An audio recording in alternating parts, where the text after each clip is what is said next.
Hey folks, and welcome to the latest video in the Rhapsody PowerPack series.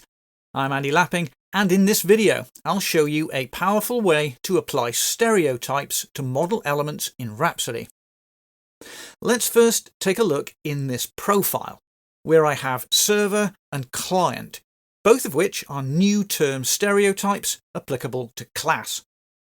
I also have a high priority server stereotype and a high priority client stereotype, both of which are also applicable to class, but they are not new terms. And this one also has a nice rich text description. Now, what if I wanted to restrict the application of those stereotypes to specific new terms?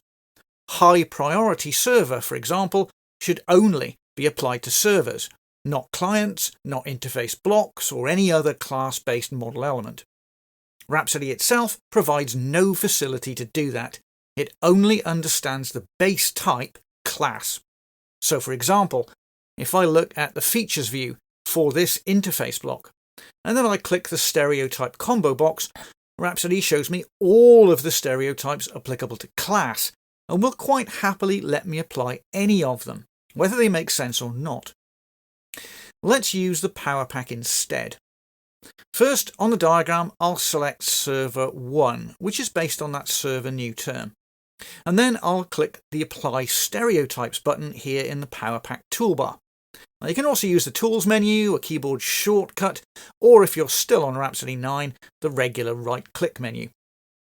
Now, already we have some improvements on the basic Rhapsody capability.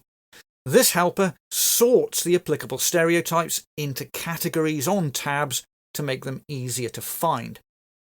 If a stereotype has a description, that's available in a tooltip, which makes understanding the purpose of a stereotype much easier. Now that supports rich text and even HTML. Perhaps more importantly, it only shows stereotypes which are applicable to server. It doesn't, for example, show the high priority client stereotype. I can apply or remove a stereotype simply by clicking its select checkbox, and I can also do that in bulk if I want.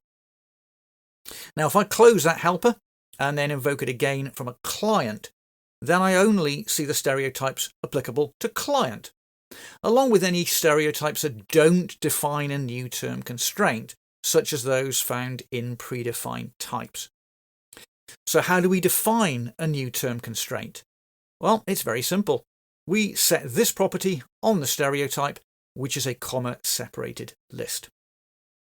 Now, stereotypes applicable to dependencies have additional possible constraints, sources and targets, but Rhapsody ignores those if the stereotype is not a new term. The PowerPack helper doesn't. If I select a dependency from server to client and then invoke the helper, I only see receives requests from, not sends requests to. Lastly, the helper does support multiple selection.